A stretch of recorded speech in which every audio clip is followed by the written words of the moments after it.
Good afternoon. My name is Adrian Dix. I'm BC's Minister of Health. To my right is Dr. Bonnie Henry, BC's Provincial Health Officer, and this is our COVID-19 briefing for British Columbia for Monday, November the 23rd. We're honored to be here on the territories of the Lekwungen-speaking people of the Songhees and the Esquimalt First Nations. The schedule of briefings will be slightly different this week. We'll be briefing in person today, Monday, as well as Wednesday and Friday. On Tuesday and Thursdays, there will be written briefings with case counts and other relevant information about COVID-19 in British Columbia at around 3 o'clock. And with that, I'm honored to introduce Dr. Bonnie Henry. Thank you very much and good afternoon. For today, we are reporting on the 3 periods from Friday to Saturday, Saturday to Sunday, and Sunday to today. From Friday to Saturday, we had 713 new cases of COVID-19. Saturday to Sunday, an additional 626 new cases, and from Sunday to today, 594, for a total of 1,933 new cases of COVID-19 over the past weekend, including 11 of which were epidemiologically linked. That brings our total number of people with COVID-19 in British Columbia to 27,407. The new cases by health authority, 414 people were in the Vancouver Coastal Health Region, 1,304 people were in the Fraser Health Region, 48 people on Vancouver Island, 104 people in the Interior Health Region, and 61 people in the Northern Health Region, and an additional 2 people who normally reside outside of Canada. We now have 7,360 active cases in British Columbia, of whom 277 are in hospital today, 59 of whom are in critical care or ICU. We have 10,200 people under active public health monitoring and 19,069 who have recovered from COVID-19. As we've moved into this phase of our pandemic, our hospitalizations and our transmission in long-term care has increased, and over this past weekend we've had 17 people who've died from COVID-19, bringing our total to 348 people. The majority of these people were seniors and elders in long-term care, and we send our condolences and our thoughts and prayers to the families, to the caregivers. We know how challenging it is right now when we have an outbreak in long-term care, and to the communities of our people who have died. Right now we have 6 new healthcare outbreaks in the North Peace Senior Housing, Queen's Park Care Centre, Care Life Fleetwood, Sunset Manor, Renfrew Care Centre, and Lionsgate Hospital. 2 outbreaks have been declared over at the Nanaimo Regional General Hospital and Evergreen Baptist Care Society. That leaves us with 60 active outbreaks in our health care system, 54 in long-term care and assisted living, and 6 in acute care. We now have 970 active cases in long-term care, including 583 residents and 365 staff. And that is a very sobering thought for us, knowing how challenging our long-term care outbreaks can be. And that really speaks to where we are right now in our pandemic here in British Columbia. It is the most challenging of our time, and we are all feeling the strain. This virus doesn't pause, though, when we're tired and frustrated and we want it to be over. And it doesn't pause when we're out with our friends, our family members, those we care with. It spreads quickly and doesn't wait for us to catch up. I say this not to give up hope, of course, because I do think there is hope, but to remind us that we have the knowledge, the tools, and the resources to control this virus and not let it control us. I say this to fuel that fire of determination and resilience that I have seen in people across this province. That when we see these challenges, we all think about what can we do today to make a difference. And right now, that means doing a bit more to get over this hurdle. Over the next 2 weeks, we need to urgently reduce the level of transmission in our province to keep our schools and workplaces open and relieve that very real stress we are seeing right now on our healthcare system. That means reducing our social gatherings, our social interactions and events. Protecting our hospitals, workplaces, and schools is the important thing we must focus on now.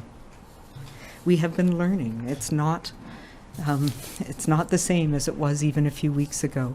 We've learned that as we've moved into winter, the virus spreads more easily. And we're seeing that across the globe and across the country. And we need to pay attention to that as we've seen increases in our healthcare system as well. And that is why we put in the new orders that we did last week.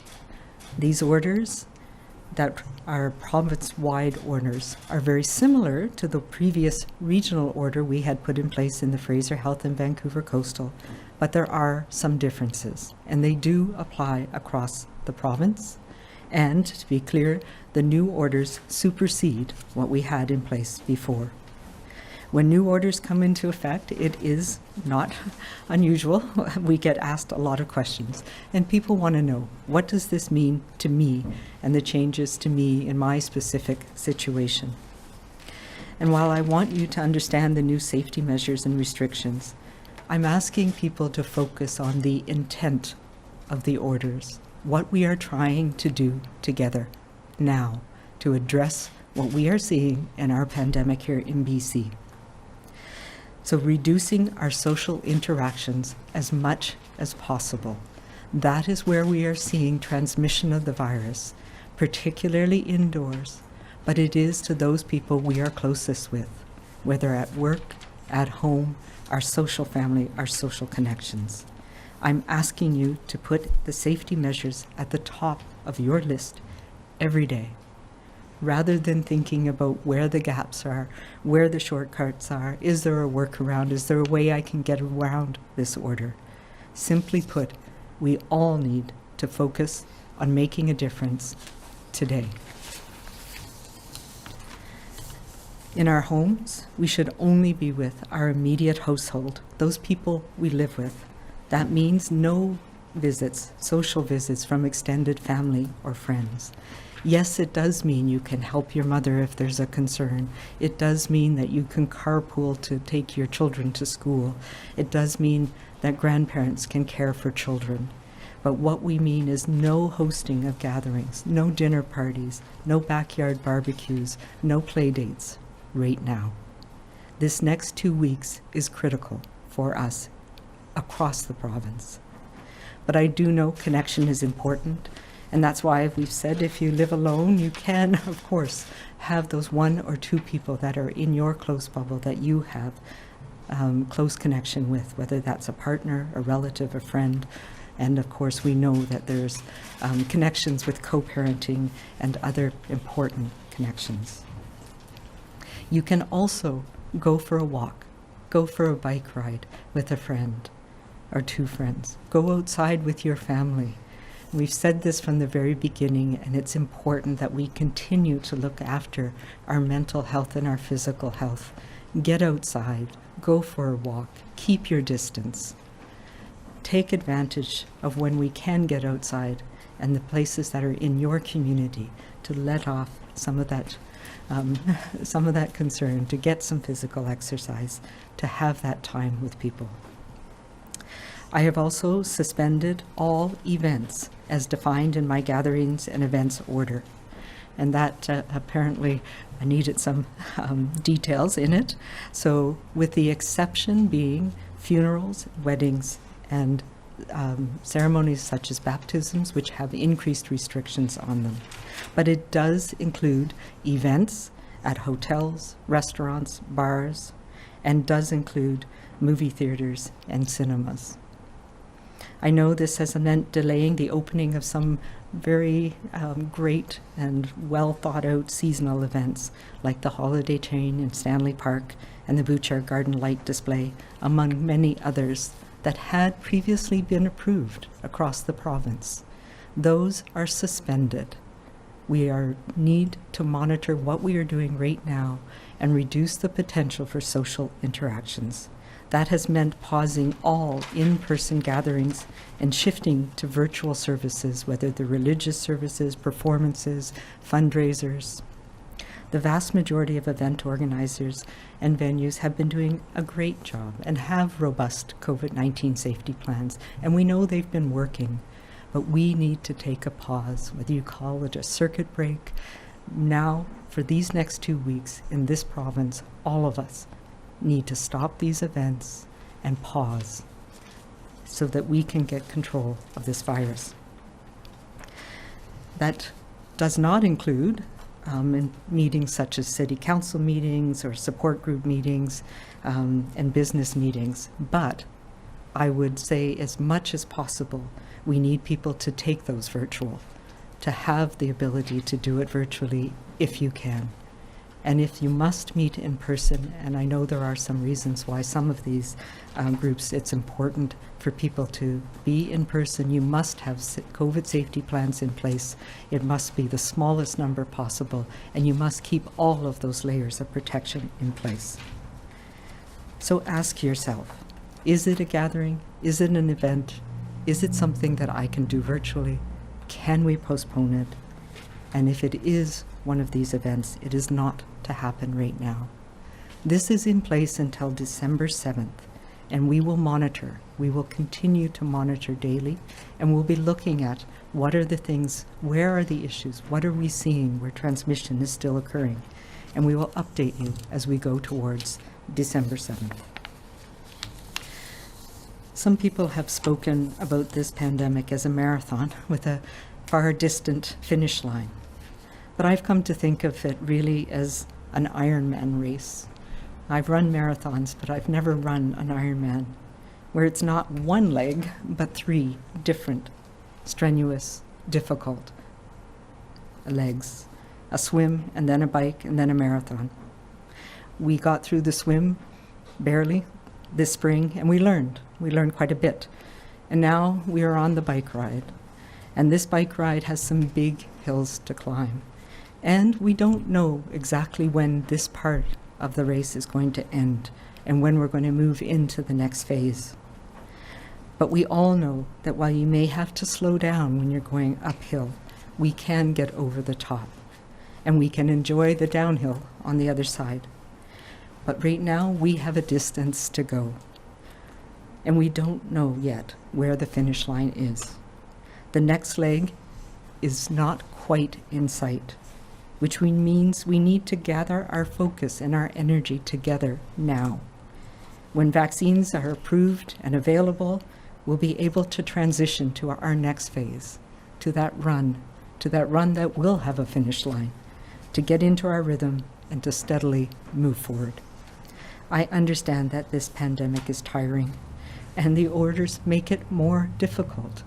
We don't want to have these things in place. But right now, we need to focus on today. Focus on the intent of what we're trying to do right now, which is stop those transmissions from happening, reducing our connections so that we can get through this phase of the pandemic together. Instead of thinking, how can I find my way around this? Think about your way to stop the spread. What can I do today to make a difference? And remember that we all need to show compassion and understanding and do our part to get through this leg of the race. But we will get through this, and we will do it by focusing on what we can do individually and together, and by being kind and being calm and being safe.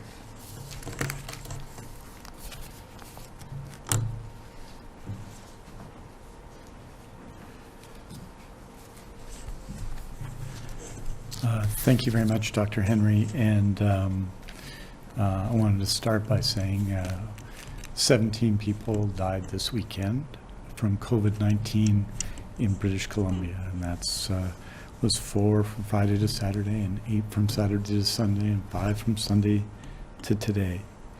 13 of them lived in Fraser Health, and 4 lived in the Vancouver Coastal Health region. And I think I speak for everyone in the province when I say that we send our condolences to families who are struggling with this right now. It is a very, very difficult time to lose a loved one under any circumstances, but particularly due to COVID-19. And every person matters, every case matters, and when we lose 17 people, that is a profound loss for us, one that affects us greatly here. And we want to say to everybody that we are thinking of them and we are with them in this difficult time. I know that people in healthcare are working extraordinarily hard. Dr. Henry talked about the 7,360 cases, the 10,200 people who are self-isolated and under public health surveillance. It is extraordinary, in fact, the work that's being done by people in public health. It's a massive and coordinated effort, and I want to express my appreciation to all of those people. I spent a good deal of time on the weekend, I know Dr. Henry did as well, answering phone calls and talking to people about the orders that were brought in on Thursday. And I think, and I want everyone to know, that I think it's a good thing. I think that the fact that people have questions, that they want to comply, that they want to engage, is a good thing. And I just want to say broadly about these questions, the following. That often when we are trying to make changes in public life, we negotiate, we litigate, we compare ourselves with other groups, but that's not what these public health orders and guidance seek to do. They are tools for all of us to help stop this transmission of COVID-19, because we can't negotiate with the virus, which has one goal, which is to transmit. It has one goal. And we can't deal with it that way. There's no litigation to be had. And I think sometimes we lose sight of this in our discussions of these questions. I wanted to just specifically on the issue of events reinforce what the order says, and it will take a moment, but I think it's important to look at what the order says, and this has been as a definition of event under the orders. And it refers to anything which gathers people together on a one-time, regular, or irregular basis, including a gathering in vacation accommodation, a private residence, banquet hall, or other place, a party, worship service, ceremony, or celebration of any type, reception, wedding, funeral, celebration of life, musical, theatrical, or dance entertainment or performance, live band performance, disc jockey performance, strip dancing, comedic act, art show, magic show, puppet show, fashion show, book signing, reading, recitation, display, movie, film, meeting, conference, lecture, talk, educational presentation, except in a school or post-secondary educational institution, auction, fundraising benefit, contest, competition, quiz, game, rally, festival, presentation, demonstration, athletic, sporting, or other physical activity, exhibition, market, or fair, including a trade fair, agricultural fair, seasonal fair, or episodic indoor event that has as its primary purchase the sale of merchandise or services, e.g. Christmas craft markets, home shows, antique fairs, and the like, and for certainty, including a gathering preceding or following another event. And that is available and the most recent version of it, because it's been amended, is available under PHO Order November 10th, page 3.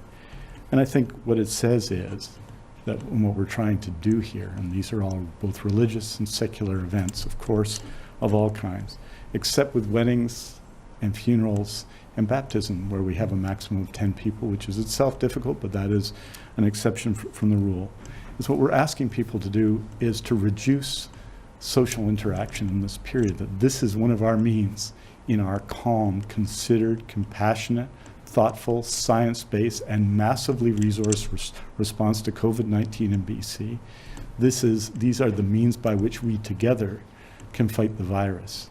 And I encourage everyone with the orders that were put in last Thursday to see them as tools by which we can do that and maintain the values. And if we're going to think about injustice, think about the injustice of the people that we lost this weekend. Think about the people in long-term care living with outbreaks right now, and all the people working with them and the families involved, because that is injustice, but it's not an injustice that we can fight by getting angry. It's an injustice we can only fight by following the advice and the guidance of Dr. Henry and her team. I have a couple of updates I wanted to bring up today on that we regularly provide, one with respect to PPE. As you know, since March, the following has arrived in BC, or as we announced as of last Monday, November 16th, 7.5 million N95 or equivalent respirators, almost 126,400,000 surgical or procedure masks, almost 2.9 million pieces of eye protection, including goggles and face shields, just over 223,600,000 pairs of gloves, and just over 14 million gowns. Over the past week, the following PPE has arrived in BC: 268,616 N95 or equivalent respirators, 4,292,350 surgical procedure masks, 5,100 pieces of eye protection, 11,780,550 pairs of gloves, and 1,023,275 gowns. As I mentioned last week, and this has not been included in these totals yet, as we're working to inspect and sort a huge arrival that came on November 12th, but that arrival includes approximately 43.2 million pairs of gloves, 105,000 gowns, 24 million procedure masks, and 21,600 procedure masks with a visor. And I want to thank everyone involved in doing that extraordinary work and also doing the work to ensure that all of this material meets the test of our public healthcare system and the requirements of the people who work in it. I want to also bring you up to date on our influenza vaccine measures, and this is a good news story in the sense that based on both national and provincial surveillance, that all indicators of influenza activity remain exceptionally low, as Dr. Henry reported last week for this time of the year, despite the increased level of testing. To date, there is no evidence of influenza circulating in BC communities, and no long-term care facility influenza outbreaks have been reported so far in 2021. Just to put it in context, about 2,027,300 doses of flu vaccines have been distributed by the BC CDC to regional health authorities. And just to put it in comparative sense, as of November 23rd, we know that at least 1,069,542 doses of influenza vaccine have been administered in BC. We know that the actual number is higher, but there's a reporting lag of up to 30 days from pharmacists and physicians and other community providers, such as nurse practitioners. But this is, in this context, an extraordinary achievement. And just to give you some measure of comparison in that regard, last year at this time, or as of November 23rd, in the 2019-20 year, 518,025 doses have been administered by pharmacists. This year, that number is 808,001. In terms of doctors' offices, those numbers are up about 100,000 over last year, and of course, a significant number have been distributed by public health. So this is, I think, an extraordinary achievement. So just in conclusion, and I would say, as Dr. Henry has said many times, I think we at our home we use this quote more than anything else, that this time is for now and not forever, and that's true. But now, of course, it's time to take a pause, and it involves, I think, the orders that we've made and the actions we're asking all of you to take that will support public health in its efforts to help people deal with COVID-19. I don't think Dr. Henry would be making new orders if we were immune to COVID-19. I know she wouldn't be. We wouldn't be asked to take action right now if it didn't have an immediate impact on our health, our safety, and our future. And you can see this week how clearly that is. We certainly wouldn't have asked to make the sacrifice if it didn't save lives. You can't barter with COVID-19. It doesn't, there's no litigation launched by COVID-19 as to whether it infects us at one age or another. There's no arguing with COVID-19 as to whether it deserves to enter our household or someone else's. There's only a virus that seeks to thrive based on our humanity, our need to connect, our desire to gather, our nature to share.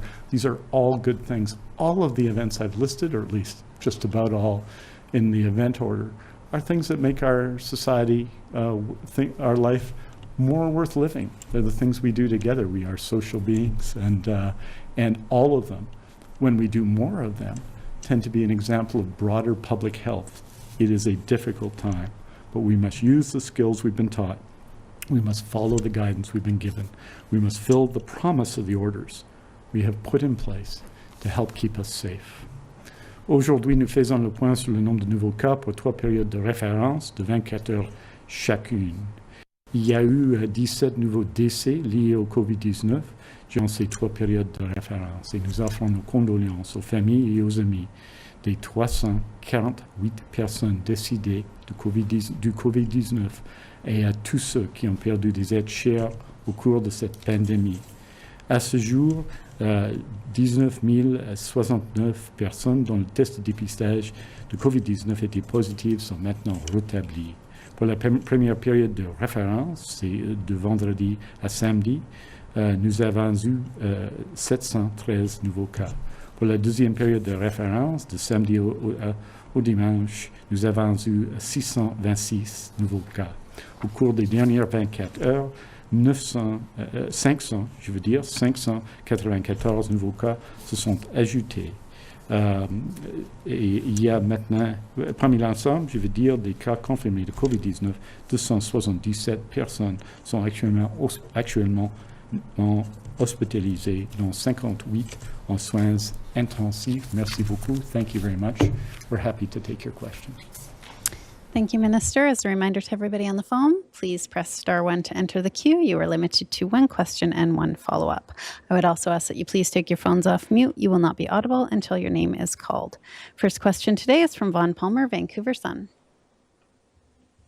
Good afternoon, Minister. Good afternoon, Dr. Henry. The Seniors Advocate, BC Care Providers Association are both saying that rapid and regular testing of staff in long-term care would be a helpful tool to help contain and identify the growing number of outbreaks in long-term care. It's being done for hockey. It's being done in the film industry. Why isn't it being done in long-term care here in BC? Yeah, so I saw that. There was reference to some of the rapid tests that have been, we've received in small amounts here in the province and in the country. So the short answer is that the testing is not available in what they were describing. But the other part that we need to look at is where this has been done in other provinces. It is not a panacea. It is not what is going to solve our issue because the tests have faults and limitations. And you'd have to test everybody every day. And yes, they certainly do it in some sectors for short periods of time. But the yield and the volume of testing that would require is not at the point where it would be helpful for us instead of the regular screening that we are doing every day. And when we do have outbreaks, as you know, we do test asymptomatic workers as well as the residents in care homes and in long-term care and in the hospitals as needed. So, we have protocols that do work. These are challenging times. We don't yet have that type of a test that we could easily every day have somebody test. And I will note that, we've seen limitations of those even in places where they do it on a regular basis, including the NHL didn't have a problem, but certainly on some movie sets we've seen it in the United States in some situations too. So it's absolutely important, and we will be looking at it as we have the tools. We'll be using them as we can, but we are optimizing what we do have right now to try and prevent. And the other thing I think that's really, really important is the risk in our care homes is proportional to the risk in our communities, and we see that. And we have to be very mindful that we as healthcare workers need to watch what we are doing in the community so that we don't take on risk from some of the social interactions that we then take into work. And that's something right now we absolutely need to focus on. Do you have a follow-up, Bon? Yes, the stats today, 58 people dead in the last 10 days, and from what I've seen from BC Centre for Disease Control, about 2/3 of the deaths in BC from COVID-19 are long-term care residents. I keep hearing from long-term care residents who they say it's not us, it's not the visitors, it's got to be the staff. Doesn't just the rate of the spread here and the death rate lend a sense of urgency to doing more than's being done? You know what? I can't say that there is more that is more urgent to us than doing everything we can in our long-term care homes. And I'm not sure that I know of anything more that we can do. And it is absolutely staff and people who work in care homes that are the index case in many cases. But partly that is a bit of an anomaly because we have reduced so many visitors into long-term care. And when we look at that balance of the density of how many people go in and out of a care home, that's where risk comes in, and that's where risk in the community is reflected in care homes. We have put in orders across the province to address just that so that we can reduce the risk in our communities, and that in turn reduces the risk in our healthcare system.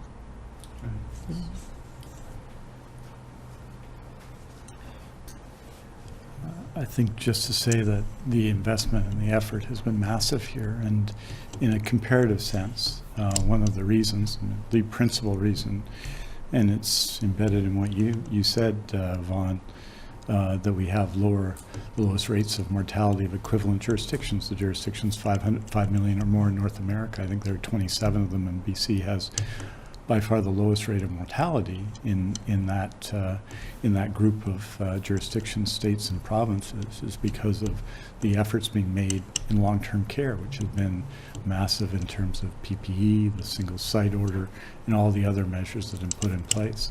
But also what we need now, I mean, what's very clear, and tell you, nothing is being spared in this regard.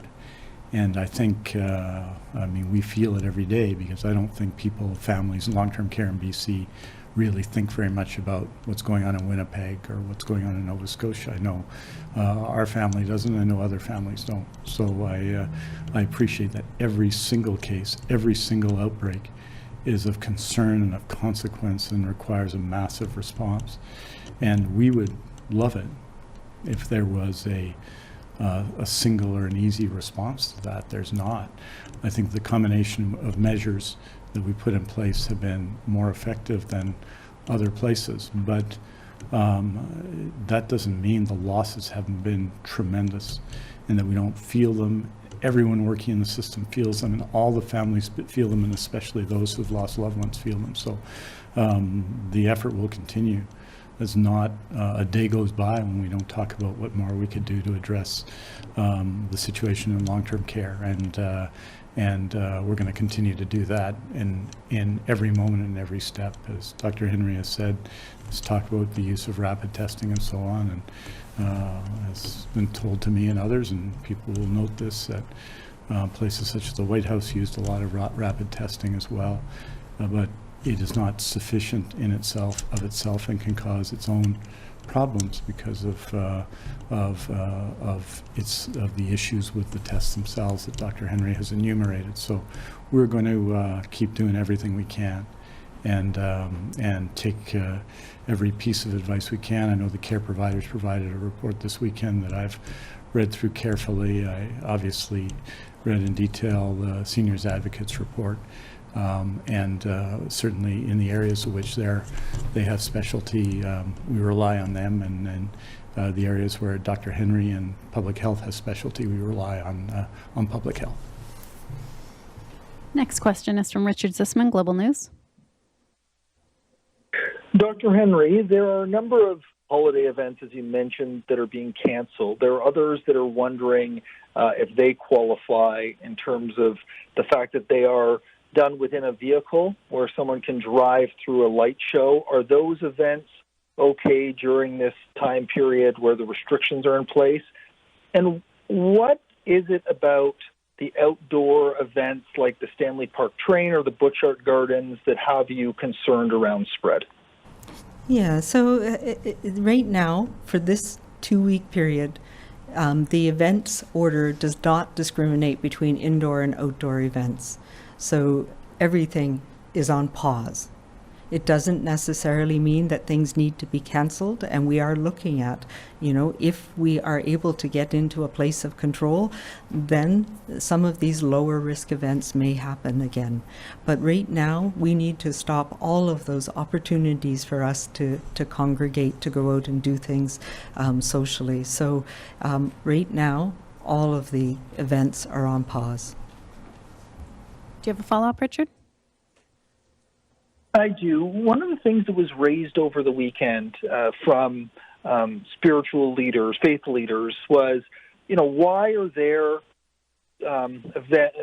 their gatherings canceled while bars and restaurants remain open? So what is your answer to that? And then we're also hearing, and I know you've clarified on movie theaters, but movie theaters operated in BC in many places this weekend, and theater companies were confused.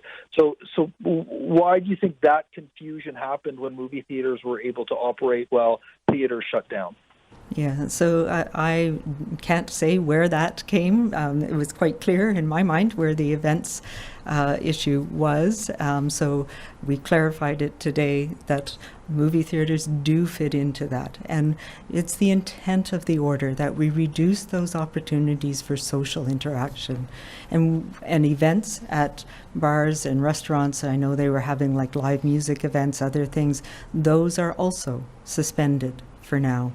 The other thing we do know about restaurants is they feed people, and there is many important ways that they are part of making sure that people can get a meal.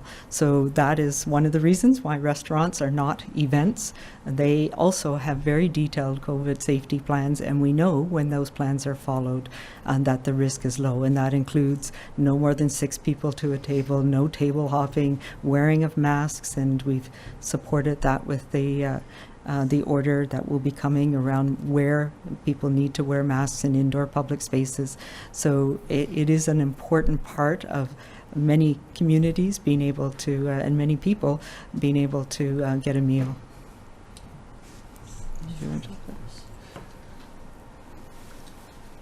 And obviously this weekend and today, Richard, I had lots of discussions myself with faith leaders as Dr. Henry and I and the Premier spoke in advance of making these orders on last Wednesday, about 24 hours in advance of the orders being made, to let them know they were coming, because it was important to do that, and had the opportunity, for example, to speak with His Excellency Archbishop Miller today, who someone I hold in very high regard, and an opportunity to talk about these issues and why it's important. And there is a tendency to say, look over there, to see these as like a speed limit, and it says 80 and maybe I can go 86. That's not what these are. These are efforts. These are provincial health orders to help stop the spread of a virus that is harming our loved ones in long-term care and causing great disruption in our society. And these are the things we're doing together to stop that. And right now, in these 2 weeks until December 7th, events aren't possible. And I know people sometimes want to look and compare and this and that. I would just say this is a time, of course, when we need spiritual support as much as anything else, and this is true regardless of religion.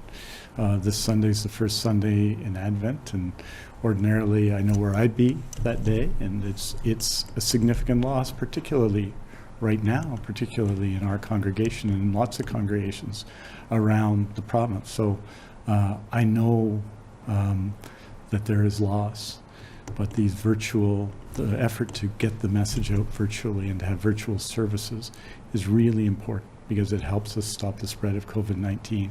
It's not because people haven't done the right thing in the past. They have. There's been extraordinary efforts by faith leaders, by businesses, by everyone to follow guidelines with respect to events, the maximum of 50 people at events. But right now, we just can't have them in this period. We need to stop the spread. That's the advice of public health. These aren't punishments, they're tools all of us can use to help one another deal with COVID-19.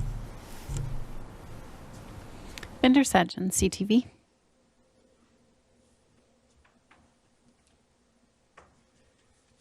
Binder, are you there? Christmas events with lights. Yes. Hello. Go ahead. Hello, can you hear me? Yeah. Just following up on what Richard was asking there with regards to the events. How much notice would you be able to give these events, if case numbers do go down and they are able to open up? Obviously, December 8th is just a couple of weeks before Christmas, so wondering how quickly that could happen. I don't have an answer to that.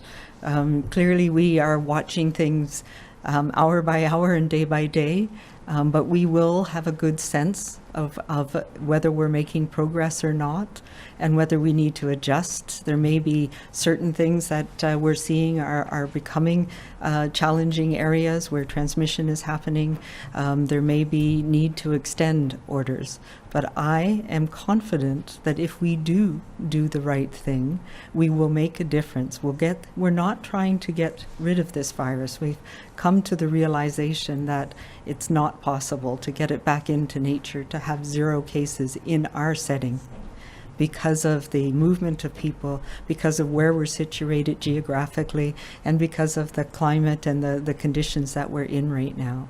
So things that we were able to do in the summer, and we had a buffer, I guess, in many ways, because we had got our rates down low enough. We had the weather on our side. We can't get away with those anymore. So we need to take a step back from all of those places where we come together, no matter where it is. And we will see if that is going to make the difference over the next coming weeks. We will never be able to get rid of all of these restrictions until we get to the point where we're into that marathon and we have vaccine available. But we can look to a future in weeks and months where we can have more interaction if we're able to break that cycle right now. I think of what Pericles said to the Athenians in, I think it was 230 BC, when they were dealing with the plague.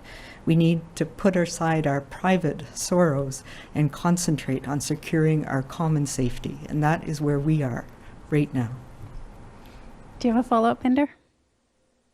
I do. I just want to ask for a little bit of clarity around who you can go to a restaurant, bar, or pub with. You've said when these establishments follow the guidelines, there is a low risk of transmission. So are people able to socialize with those outside their household bubble? For this 2 weeks, we're saying stick with your household bubble. And for some people, that may mean 1 or 2 people who they have close contact with their pandemic bubble. Next question is from Brent Richter, North Shore News. Hi there, Dr. Henry. I'm wondering if there's any more detail that we can learn about how the virus is continuing to get into the care homes and hospitals, given all of the restrictions in place. Yeah, it is through people. This virus is spread through people. We can't always pinpoint, but very often it's when somebody doesn't recognize that they're ill, or in that period of time prior to showing symptoms. So that is the bottom line. We've put in measures that have made a huge difference, but as we get more transmission in our community, the probability that anybody who works in healthcare, and there's a lot of us, has the virus and may be infectious to others goes up. So it becomes more and more important that we use all of those layers of protection. And yeah, if we could understand how we could detect people early, and this is our challenge with some of the tests.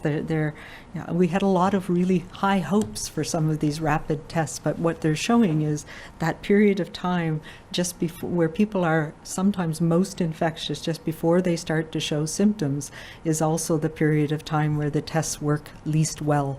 So we're in a bit of a conundrum right now about that.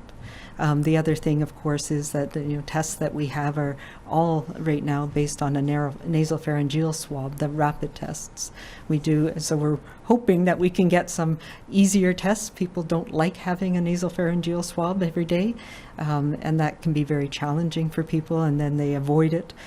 So making sure that we're paying meticulous attention to our own risk, how we're feeling every day, but also the risk around us. So if anybody in our family has been exposed or has illness, we need to make sure that we're paying attention to that as well. And that can be a challenge in healthcare because we tend to be presenteeism. We go to work no matter what because people are depending on us. So we have that balance. Sometimes it's residents, sometimes it's staff, most often right now staff because residents aren't moving around as much. But it's a challenging situation for us, for sure. Brent, do you have a follow-up? Do we have documented cases of people showing up who are symptomatic and we only find out about it after it's too late?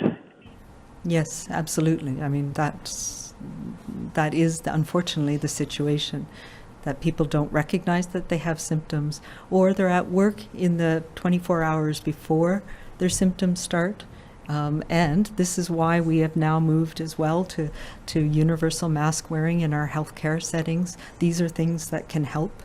Right now, as we're seeing increased transmission in communities, that's where mask wearing becomes more important. It may not have had as much of an incremental impact in the summer when our cases were low, but it does make a huge difference now. And that's the reason why we pivoted on the mask wearing as well in the community. Next question is from Marcia Liederman, Globe and Mail. Hi there. Thank you so much for taking my question. In the list of prohibited gatherings, Minister Dix mentioned art exhibitions. Does that mean that art galleries need to close, or is this specifically for openings? Can you please clarify that? Would be events at galleries, yes. Or like individual exhibitions that are set up as an event.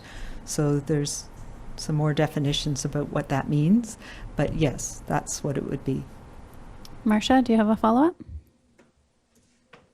Yeah, I don't really understand what that means. I mean, art galleries have exhibitions on as their primary content. That's what people go to art galleries to see. So is an art exhibition considered a gathering? Okay, so when you have, they have the opening when they put the paintings up, the opening is an event. The day-to-day with small numbers of people going through is like a retail shop. So there needs to be COVID safety plans in place for that, for the day-to-day operation. Does that make sense? Next question is from Marcella Bernardo, News 1130. Hi, Dr. Henry and Minister Dix. Thanks again for taking our questions. My question today is regarding, again, if you could explain the evidence-based rationale behind not making masks mandatory in schools, because we're hearing now from the BCTS that they're not going to listen anymore, and they're going to ask people to wear masks as often as possible in schools in any situation. So is this a situation where certain communities where case numbers are out of control could benefit from making masks mandatory in their schools? Yeah, so schools are not public spaces where we're with a variety of different people that we don't know on a repeated basis. What schools have are individual COVID safety plans that meet certain criteria. So you're with the same people every day. You don't have people walking in and out. So masks are an important part of some areas of schools, in particular when you're in common areas, when you're with mixing, passing by people in other cohorts, etc. And absolutely, I think that it should encourage mask use, particularly for the adults in the school setting, and that is something that we've been working with them on for quite some time. And we know that teachers have been involved in all of the COVID safety plans in a school. So it's similar to other workplaces where you have plans in place for how you manage within your workspace, not the public areas of a building, for example. So there are COVID safety plans that do include mask wearing in the schools. Do you have a follow-up, Marcella? I do. It's regarding if Minister Dix could explain again the influenza situation, where how do we know it's not as prevalent? Or maybe Dr. Henry could explain this as well. How do we know that the flu isn't as prevalent this year as it has been in past years, and what do we owe that to? Yeah, so we have a very detailed influenza surveillance network in the province that we've had for many years, run at the BC Centre for Disease Control. And there's influenza surveillance bulletins that are on the BC CDC website. And we have a number of different things that we monitor over time. It's one of the networks that we used early on to try and piggyback and do testing for COVID way back in January and February. Because we know that people with respiratory symptoms get tested for influenza. We've had to modify it because people aren't going as frequently to physicians' offices because there's a lot of virtual care. So one aspect of our influenza surveillance is what we call sentinel physician surveillance, and we're now using the COVID testing sites. So a certain proportion of the tests that are done at the COVID testing sites are also tested for influenza as a way of doing surveillance across the province. We also have anybody who's in a physician's office with an influenza-like illnesses who gets tested. We follow those swabs, and we look at the emergency department data around people coming in with influenza-like illness. So there's a whole different categories of types of surveillance that we pull together, and once a week there's a surveillance report, and all of the influenza viruses across the province and across the country are typed, and we report some of that to the Public Health Agency of Canada, and in turn to the World Health Organization. There is a global influenza surveillance network that our BC CDC Public Health Lab is part of as well. So there are many different things we look at, and generally this time of year we start to see influenza increasing. We'd see maybe about 700 to 800 positive influenza tests at our lab by now, and I think last week we saw up until last week, we saw somewhere around 7. So we are quite confident that we are looking for it, and we're not seeing a lot of influenza circulating right now. We think and we hope that this will continue, and is partly because of the measures that we have in place to prevent transmission of COVID-19, because it is transmitted in very similar ways through droplets that we inhale from somebody who's been sick. So the fact that everybody's going out and getting immunized is very helpful as well. And we saw this in the Southern Hemisphere, so we're hopeful that that will continue. You know, it is also something that gets into our long-term care homes every year. And so we are monitoring anybody who has symptoms in long-term care, gets tested for influenza as well as for COVID. So there's a pretty detailed influenza surveillance network, and we've been using that as well to help us understand how COVID has been transmitted over the past number of months as well. We have time for one more question. For everyone listening today, Dr. Henry and Minister Dix will release a statement with the latest information on cases, hospitalizations, and outbreaks, which you can find at news.gov.bc.ca. For updated information about the province's restrictions, visit gov.bc.ca/regional restrictions. And for information about the province's new orders and pandemic supports, visit gov.bc.ca/COVID-19. Last question today is from Zara Premji, CBC. Hi, Dr. Henry. Can you please provide some clarity about the rules around traveling for sports? So some teams are made up of players who live in different but nearby health regions, like a team made up of players from Vancouver and Burnaby, for example. So can those players continue to practice and play together while still respecting the intent of your public health order banning travel related to sports? Yes, and these clarifications will come, but yes, the intent is that teams won't be traveling to play teams in other regions, and that we won't have tournaments or for other sports. You know, tournaments are coming together for sports related competitions that make people travel between regions. But yes, if I live in Burnaby and go to school in Vancouver and my soccer team's in Vancouver, then that's fine. What we're talking about is the movement of teams to play in different areas. And I will say that, we put in some very basic guidance. Initially, we had, in the region of the Fraser Health and Vancouver Coastal, we had restricted indoor team play until we had a better sense of what were the issues and where were things breaking down in terms of people getting together and transmitting the virus. And so last week we modified it so that we could stay at a version of the Via Sport Phase 3 opening, and with the restrictions for all of the sports, no spectators and no team travel for games. What we are doing, though, is having ongoing conversations with Via Sport, because it's really become clear that we need someplace in between. These staged reopenings were developed as we were heading into the summer, and updated in August when we started to move to what we called Phase 3. And it's really recognizing that there's probably a gradation in there. We need somewhere in between the 2 and 3 that allows for some team play between teams in the local area, but also recognizes that for some teams and some venues that it's not possible to have team play without the particularly young people getting together on the bench, or the way that things are structured. It makes it much more challenging and more likely that people are going to come together and maybe have opportunities to spread the virus. So we are working with Via Sport to come out with some guidance that is relevant to where we are right now in the pandemic, and recognizing that for many teams that might mean, I know some of the local hockey leagues are looking at doing drills and instead of having games right now, and I think that's perfectly appropriate, especially for this period of time,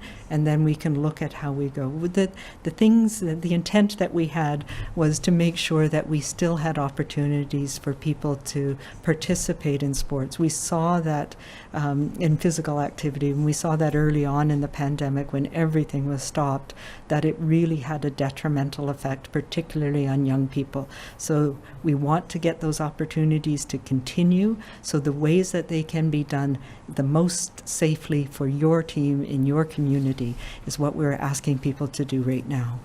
Do you have a follow-up, Sarah? I do, thank you. So, Dr. Henry, I know you've also said that BC is not signing on to this COVID alert app right now because you don't think it will make a big impact, but what do you say to those who want it regardless and are basically frustrated that BC is preventing them from accessing a service by the federal government? And if we can get an answer about the COVID alert app in French as well, please. Yeah, we're not preventing people from downloading it. You certainly can. What we're not doing is, as public health, having codes, because right now it's leading to more, we have concerns about the potential for increasing work without benefit. We are continuing to talk with the federal government about their app and the changes that we would like to see. We're also talking with Alberta and the Yukon about modifying the Alberta app to make it more aligned with what we would like to see. So it is another tool. Unfortunately, the advice that we got from people on the ground here in BC is that they didn't feel it was a tool that would be helpful for us right now.